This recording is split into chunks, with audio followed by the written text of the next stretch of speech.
हमारा हरियाणा।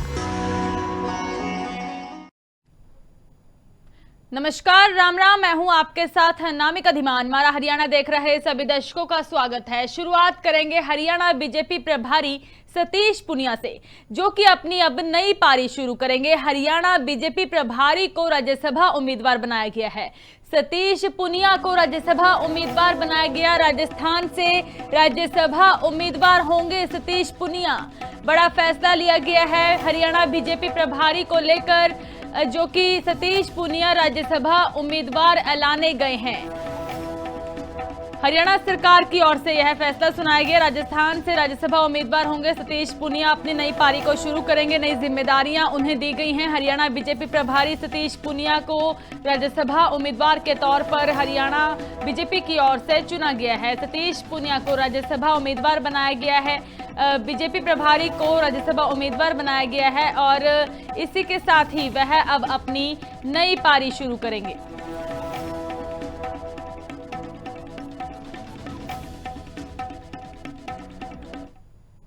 नेता प्रतिपक्ष भूपेंद्र सिंह हुड्डा की ओर से प्रेस कॉन्फ्रेंस की गई है। प्रदेश की कानून व्यवस्था को लेकर भारतीय जनता पार्टी पर हमला बोला गया है। हरियाणा में अपराध का ग्राफ बढ़ता जा रहा है और संगठित अपराध लगातार, जो कि रिपोर्टों में पुष्टि हुई है कि अपराध में बढ़ोतरी हुई है। गेस्ट टीचर्स पर हाईकोर्ट के फैसले पर हुड्डा की ओर से कहा गया, कांग्रेस सरकार के समय बनाई गई नीति सही थी। सरकार को अदालत के फैसले का सम्मान करना चाहिए। और लाडो लक्ष्मी योजना पर भी भूपेंद्र सिंह हुड्डा ने सरकार को घेरा है।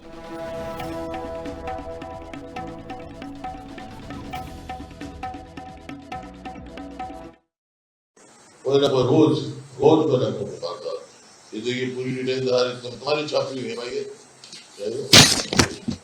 दिखा दे जो सबको। इनकी छापी हुई है, तो छापी हुई नहीं है।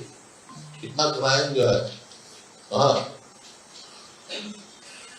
रोज के एवरेज जो है 3 मतलब मर्डर 4 लाता है। 3 ऐसे हर इलाका में क्राइम बढ़ा है। और इसी बात से मैं हरियाणा सरकार को कहता हूँ कि जो कह रहे हैं ठीक है, बहुत अच्छे हालात है। स्पेशल सेशन बुलाए क्राइम सिर्फ कानून व्यवस्था पे, और तुरंत बुलाए सिर्फ कानून व्यवस्था की। क्या परिस्थिति आज कानून, बिल्कुल हमारा फैसला ठीक था, हमारी ड्यूटी ठीक थी। सुप्रीम कोर्ट तक नहीं माना, हाई कोर्ट ने माना। वो बाकी कर्मचारी था उनका सुप्रीम कोर्ट ने माना, तो अब हाई कोर्ट को टीचर के बारे में मानना। इसका मतलब ये है कि हमारी जो पॉलिसी थी वो जो बिल्कुल रेगुलराइजेशन की बिल्कुल सब कोर्ट ने मानी है। और इनकी नीयत में था तो लटकाया कब तक माना था। कोई भी हो उसको अपने उसमें रहना चाहिए, कोई शोक नहीं होना चाहिए। अगर गाली देने से मनेगा तो भाई कोई भी देश का प्रधानमंत्री भी कोई बनेगा तो ज्यादा गाली देगा। कहाँ लागू किए हुए लागू करिए। मैन्युफैक्चर देखा था, मैन्युफैक्चर देखा क्या? मैन्युफैक्चर में क्या वायदा था इनका, हर महिला को देंगे। अब नए कानून बना रहे हैं 12 साल के बाद, 12 साल के बाद। वो कह रहे पॉलिसी हमारी आपसे बढ़िया थी कांग्रेस के राज का, अगर तुलना करो पहले कितना कैश अवार्ड था, आज कितना कैश अवार्ड है। अरे तो पॉलिसी तो 2015 में चली थी, जो हमारी पॉलिसी को बदलाव समझ पाओ कहाँ है इनकी। बाकी इन्फ्लेशन है। अब डीजल का क्या भाव था, और उस टाइम में 2 करोड़ था, आज कितने करोड़ हो गए भाई। मतलब डिफरेंस ऑफ ओपिनियन तो एक परिवार में भी हो जाता है, पार्टी में भी होता है, लेकिन डिफरेंस ऑफ हार्ट मतभेद नहीं होता। मतभेद नहीं होता, मतभेद हो सकते हैं, मतभेद नहीं है। तब विचारते हैं कौन से। ये भाजपा में देखने को तो बड़ा कम मिलता है। भाजपा में दिखाने मिल सकते हैं क्या? और यार में देखना फिलहाल डूब जाओ, रोज देगा जितना डिफरेंस खुल के हरियाणा में है, भाजपा में किसी पार्टी में। करनाल में मतदाता सूची को लेकर बड़ी अपडेट है। डीसी डॉक्टर आनंद कुमार शर्मा की ओर से जानकारी दी गई है। मतदाता सूची में पात्र नागरिकों का नाम जोड़ा जाएगा, किसी का नाम नहीं काटा जाएगा। आनंद कुमार की ओर से कहा गया 15 जून से 14 जुलाई तक मतदाताओं का सत्यापन होगा। बीएलओ घर घर जाकर मतदाताओं का सत्यापन करेंगे और अभियान का उद्देश्य मतदाता सूची का शुद्धिकरण करना है। और बड़ा बयान दिया गया है डीसी की ओर से। आनंद कुमार ने यह कहा है कि करनाल में मतदाता सूची को लेकर अपडेट दी जा रही है। जानकारी दी गई है 15 जून से 14 जुलाई तक मतदाताओं का सत्यापन होगा। और इसी के साथ भी यह कहा है कि किसी का वोट नहीं कटेगा। बीएलओ घर घर जाकर मतदाताओं का सत्यापन करेंगे। संपूर्ण देश में मतदाता सूचियों का विशेष गहन पुनरीक्षण 2026 करवाया जाना है। जो क्वालिफाइंग डेट रहेगी एसआईआर की, क्वालिफाइंग डेट 1/7/2026 रहेगी। इसकी प्रिपरेशन और ट्रेनिंग 5/6/2026 से 14/6/2026 तक रहेगी। और उसके अलावा हाउस टू हाउस विजिट 15/6/26 से 14/7/2026 तक रहेगी। उसके अलावा publication of draft electoral roll 21/7/2026 और जो क्लेम और ऑब्जेक्शन फाइल करने की तिथियां हैं वो 21/7/2026 से 20/8/2026। नोटिस और फेज और disposal of claim and objection 21/7/2026 से 20/8/2026। और जो पब्लिकेशन होगा फाइनल इलेक्टोरल रोल का वो 22/9/2026। बाद में फ्लाईओवर निर्माण के दौरान एक हादसा हुआ और काम के बीच में अचानक एक भारी क्रेन नीचे गिरी है। हादसे में 4 में से 3 मजदूरों की मौत हो चुकी है। हादसे में मृतकों का आज पोस्टमार्टम होगा और गैंट्री मशीन कंटेनर के गिरने से 3 लोगों की मौत हुई है। हादसे में एक इंजीनियर और 2 मजदूरों ने अपनी जान गंवा दी। वीरवार दोपहर करीब 3 बजे का समय जब यह हादसा हुआ है। रात 10 बजे तक रेस्क्यू ऑपरेशन चलाए गए। रेस्क्यू ऑपरेशन के बाद शवों को बाहर निकाला गया। हादसे में दबे 4 लोगों में से केवल एक व्यक्ति ही जिंदा बचा है। तेज तूफान से बचने के लिए कंटेनर में यह लोग गए थे। इंजीनियर और मजदूर बताया गया कि सभी कंटेनर में बैठकर खाना खा रहे थे। 50 से 60 किलोमीटर प्रति घंटे की रफ्तार से हवाएं चली। फ्लाईओवर निर्माण में लगी गैंट्री मशीन खांचे से सरककर कंटेनर पर गिरी और यह बड़ा हादसा हो गया।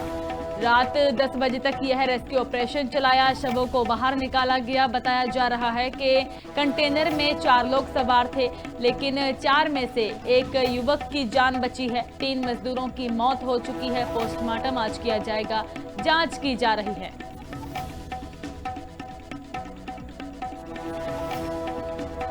तो यह बड़ा हादसा हुआ है। हमारे साथ जितेंद्र वेनीवाल लाइव जुड़ चुके हैं। जितेंद्र, इस पूरे हादसे के बारे में जानकारी दीजिए। बिल्कुल अनामिका, हादसे वाले स्थल पर मौजूद है। आप देख सकते हैं यही वो जगह है जहां पर नोएडा एक्सप्रेस वे जो एयरपोर्ट के लिए पुल यहाँ पर बनाया जा रहा था, यहाँ पर उनका निर्माण हो रहा था। आप देख सकते हैं सामने की तस्वीर है, यह है वो गैंट्री क्रेन है जहाँ से ये 800 मीटर की दूरी पे खड़ी थी। कल दोपहर 2:30 बजे के पास जिस तरीके से एक आंधी हवा का झोंका आया था, जिससे कि जो गैंट्री क्रेन है वो एक तेज स्पीड से आई थी, जिसमें कि आप देख सकते हैं सामने ये है वो जिसपे स्लाइडिंग होती है, जिसपे गैंट्री क्रेन चलती है।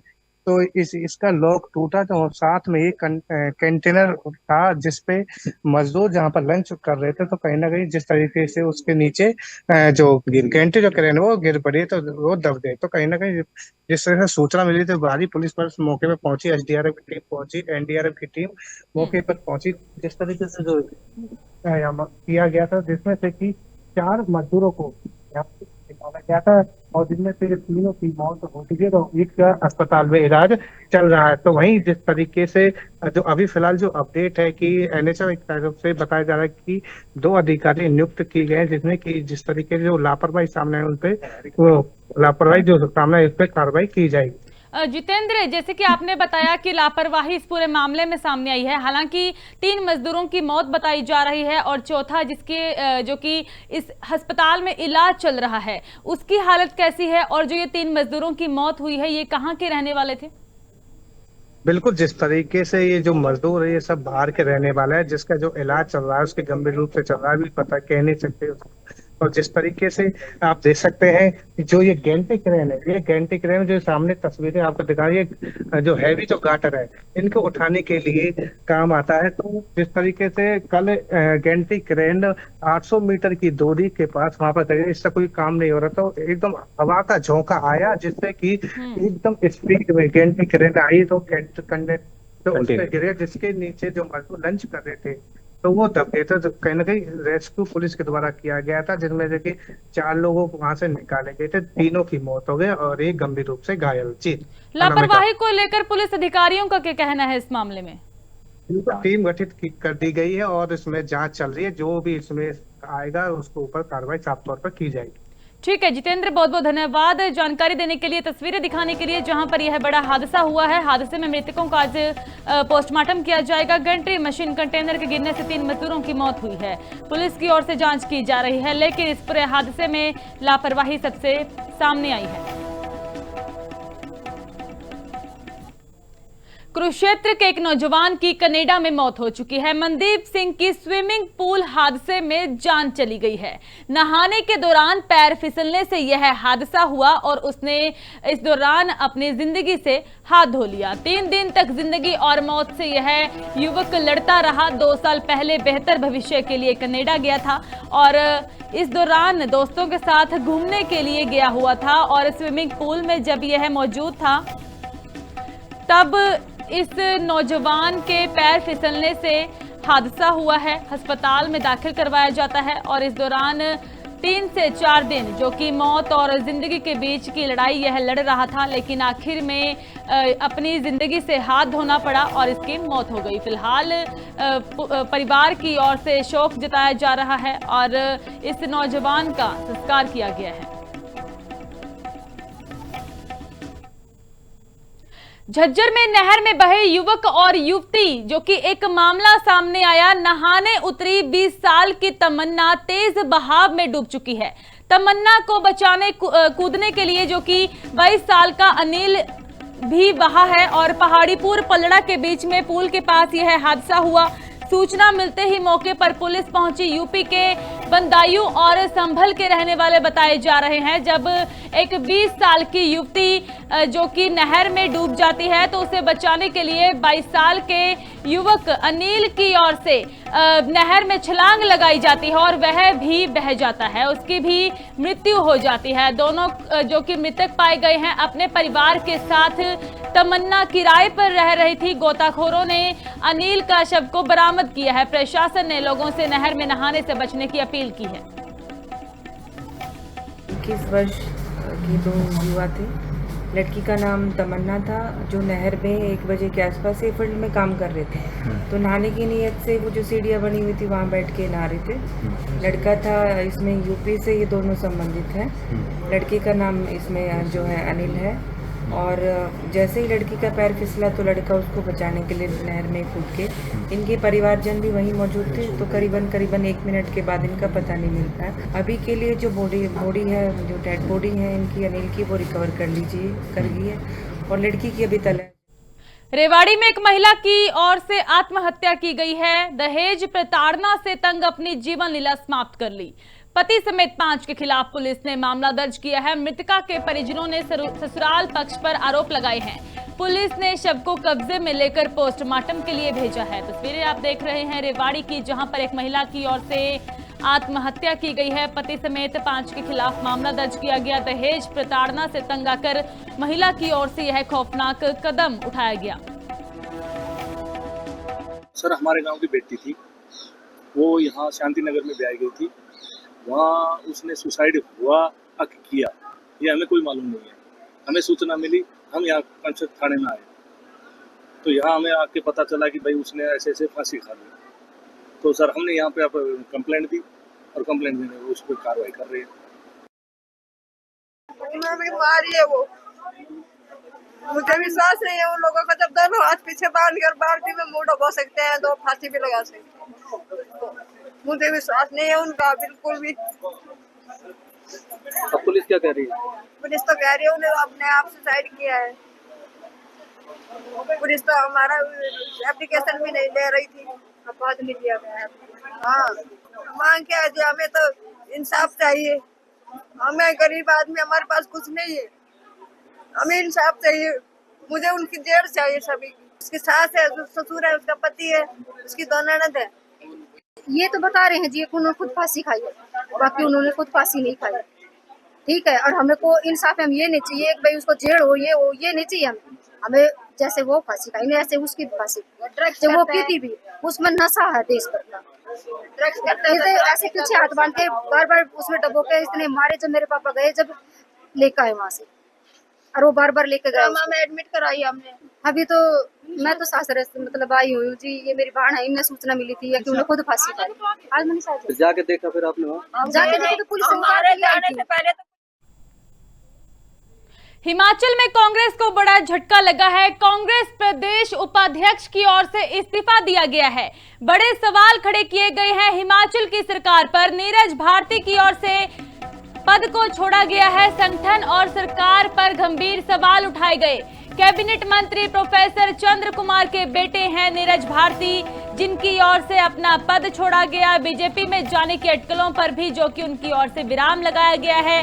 पोस्टें जो कि सोशल मीडिया पर शेयर की जाती हैं, कम से कम 15 से ज्यादा पोस्टें ये ऐलान करने के बाद उनकी ओर से की जाती हैं। और हिमाचल की सरकार, कांग्रेस सरकार, सुक्खू सरकार पर तंज कसे जाते हैं, बड़े सवाल खड़े किए जाते हैं। इस्तीफे के बाद सोशल मीडिया पर कई पोस्ट कांग्रेस सरकार और संगठन पर शेयर की गई हैं। गंभीर आरोप लगाए गए हैं। नोटों के ब्रीफकेस इकट्ठा होने का भी दावा किया गया है। कहा गया कि हर महीने 5 ब्रीफकेस जमा होते हैं, 3 दिल्ली भेजे जाते हैं और 2 रख लिए जाते हैं। तो हिमाचल प्रदेश में कांग्रेस की अंदरूनी लड़ाई खुलकर सामने आ चुकी है। हमारे साथ योगराज फोन लाइन पर जुड़ चुके हैं। योगराज, क्या कुछ मामला है? नीरज भारती की ओर से यह इस्तीफा दिया गया और कांग्रेस को लेकर सुक्खू सरकार पर बड़े सवाल खड़े किए गए हैं। बिल्कुल, कहीं ना कहीं नाराजगी नीरज भारती ने अपनी यहाँ पर दिखाई है। इससे पहले भी एक बार उन्होंने मुख्यमंत्री के खिलाफ खुलकर जो है सोशल मीडिया में भी बयान दिए थे, और उसके बाद हालांकि मुख्यमंत्री से जब नीरज भारती की बात हुई थी तो सुलह हो गया था, लेकिन उसके बाद से पार्टी का जो है वो कंस्ट्रक्शन हुआ, उनको उपाध्यक्ष का पद भी दिया गया। लेकिन उनका साफ तौर पर कहना है कि जिस तरह से मुख्यमंत्री जो काम कर रहे हैं उससे कार्यकर्ताओं में जो है निराशा है। कांग्रेस कार्यकर्ताओं के जो है वो काम नहीं हो रहे हैं। ऐसे में उनका संगठन में बने रहना जो है वो उचित नहीं है। हालांकि उनके जो पिता हैं, मंत्री हैं सरकार में, चंद्र कुमार, तो ऐसे में उन्होंने एक भी बड़ी बात कही है कि उनको सरकार की तरफ से ये ऑफर भी किया गया था कि चंद्र कुमार जो कि उनके पिता हैं, उनका इस्तीफा लेकर उनको चेयरमैन का पद जो है वो सरकार में दिया जाए। लेकिन कहीं ना कहीं नीरज भारती का साफ तौर पर कहना है कि जब कार्यकर्ताओं की सुनवाई नहीं हो रही है तो ऐसे में वो सरकार में किसी भी दायित्व में नहीं रहेंगे। और अब जो है वो खुलकर जो है वो कहीं ना कहीं उन्होंने सरकार के खिलाफ यहाँ पर मोर्चा खोल दिया है। का भी जिक्र करते हुए नजर आए हैं यहाँ पर नीरज भारती। यहाँ बिल्कुल काफी गंभीर प्रश्न उन्होंने मुख्यमंत्री पर उठाए हैं। हालांकि मुख्यमंत्री की तरफ से भी इसको लेकर एक स्टेटमेंट आई है। उनका कहना है कि नीरज भारती जो है वो कोई बड़ा मामला नहीं है। उनकी नाराजगी जो सामने आई है उसको लेकर मुख्यमंत्री ने स्पष्ट कहा है कि ये कोई बड़ी बात नहीं है। इससे पहले भी उनकी नाराजगी जो है वो सामने आई थी, जिसको दूर किया जा चुका है। लेकिन अब फिर से जिस तरह से पंचायती राज संस्थाओं के चुनाव के बाद ये मामला सामने आया, तो ऐसे में हिमाचल प्रदेश की जो सियासत है वो गर्मा गई है और कांग्रेस के भीतर कहीं जो है वो गहमा गहमी का माहौल है। जो है सब कुछ ठीक नहीं चल रहा है। संगठन या सरकार की बात कर लें, अब तालमेल की कमी साफ तौर पर यहाँ पर दिख रही है संगठन और सरकार के बीच में। अब नीरज भारती जो है क्योंकि खुलकर कह रहे हैं, पूर्व में सीपीएस रह चुके हैं कांगड़ा से, तो ऐसे में काफी गंभीर प्रश्न उन्होंने मुख्यमंत्री की कार्यशैली पर उठाए हैं और सरकार पर उठाए हैं। हालांकि सरकार कह रही है कि कोई बड़ा मामला नहीं है, लेकिन लड़ाई खुलकर सामने आ रही है। जो अंदरूनी लड़ाई थी, क्योंकि अब केवल 1 साल जो है वो 1 से 1.5 साल जो है वो चुनाव का बच गया है। ऐसे में अब ये दौर जो है आने वाले दिनों में और बढ़ सकता है। कुछ और लोगों की नाराजगियां भी सामने आ सकती है, जिस तरह का लेकिन युवराज, नीरज भारती के तो पिता खुद कृषि मंत्री हैं चंद्र कुमार, और ऐसे में सवाल खड़े करना सुक्खू सरकार पर, अपनी ही सरकार पर। देखिए बिल्कुल काफी गंभीर मसला है, क्योंकि सरकार में उनके पिता मंत्री हैं। हालांकि जो भी अभी तक की जो स्टेटमेंट, अगर हम उनके पिता की बात कर लें जो कृषि मंत्री हिमाचल प्रदेश में, उनकी तरफ से इस तरह की कोई नाराजगी वाली बातें जो है वो सामने नहीं आई हैं। लेकिन नीरज भारती लगातार पिछले 2 से 3 वर्षों से लगातार इस तरह की बातें जो है वो उजागर करते आए हैं और सरकार के खिलाफ खुले तौर पर मोर्चा जो है वो खोलते आए, क्योंकि उनको जो है वो एक तरह से वीरभद्र खेमे का भी उनको जो है वो गुट का जो है उनको माना जाता है। तो ऐसे में कहीं ना कहीं जो खींचतान है वीरभद्र सिंह खेमे के बीच में और सुक्खू जो गुट है उनके बीच में, वो अब आने वाले दिनों में और खुलकर सामने आएगी। और ये कहीं ना कहीं आगाज हम कह सकते हैं, जिस तरह से नीरज भारती की तरफ से ये स्टेटमेंट आई है और इस्तीफा तक उन्होंने जो है वो प्रदेश अध्यक्ष को सौंपा है। आने वाले दिनों में हो सकता है कि कुछ एक नाराजगियां जो है, जिस तरह से उन्होंने कहा है कि विधायक भी कुछ नाराज हैं सरकार के भीतर, वो भी सामने आ सकते हैं। तो ऐसे में ये लड़ाई जो है आने वाले दिनों में बढ़ेगी और किस तरह से इसको जो है वो शांत करेगी जो है वो कांग्रेस सरकार, ये देखना काफी अहम होगा। लेकिन कहीं ना बीजेपी के लिए भी ये मुद्दा जो है वो कहीं ना कहीं बन गया है कि जिस तरह से सरकार के ही लोग अगर खुश नहीं है तो आम कार्यकर्ता कहाँ खुश होंगे। बीजेपी इसको लेकर आने वाले दिनों में बहुत बहुत धन्यवाद जानकारी देने के लिए।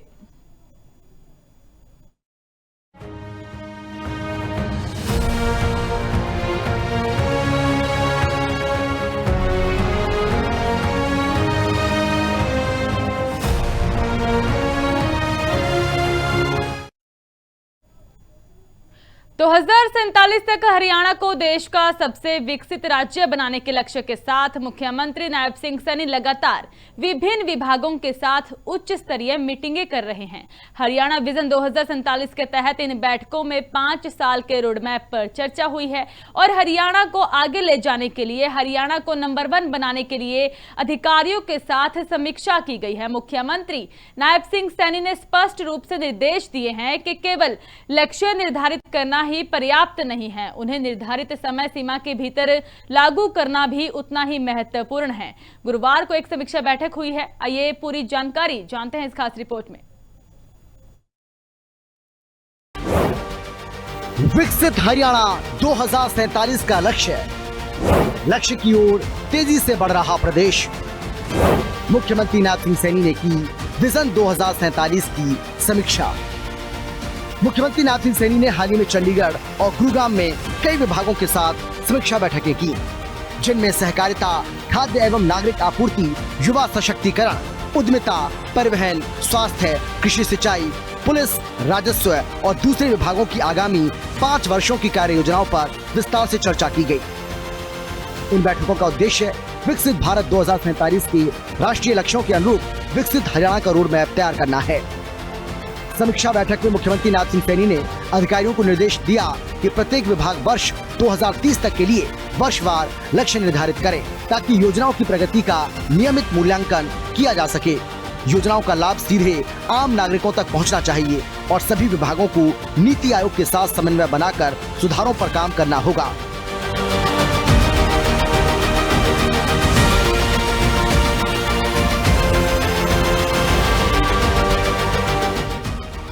इसी दिशा में vision 2 action artificial intelligence tool भी शुरू किया गया है, जिससे विभागीय योजनाओं की निगरानी और प्रगति का विश्लेषण किया जा सकेगा। परिवहन विभाग की समीक्षा बैठक में मुख्यमंत्री ने बड़ा फैसला लेते हुए राज्य के प्रत्येक गांव और शहरी क्षेत्र तक बस सेवा पहुंचाने का लक्ष्य तय किया। उन्होंने अधिकारियों को निर्देश दिया कि अगले 1 साल में ऐसा परिवहन नेटवर्क विकसित किया जाए जिससे हर गाँव सार्वजनिक परिवहन से जुड़ सके। इसके लिए नए रूट प्लान, क्लस्टर आधारित बस सेवाएं और आधुनिक तकनीक आधारित परिवहन व्यवस्था तैयार की जाएगी। बैठक में सभी सरकारी बसों को real time tracking system, mobile app, CCTV कैमरे और पैनिक बटन से जोड़ने का निर्णय लिया गया।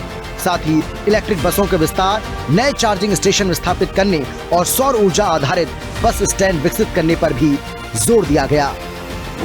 कृषि और सिंचाई के क्षेत्र में बड़े लक्ष्य। कृषि, बागवानी, मत्स्य पालन और पशुपालन विभागों की समीक्षा के दौरान मुख्यमंत्री ने किसानों की आय बढ़ाने को प्राथमिकता बताया।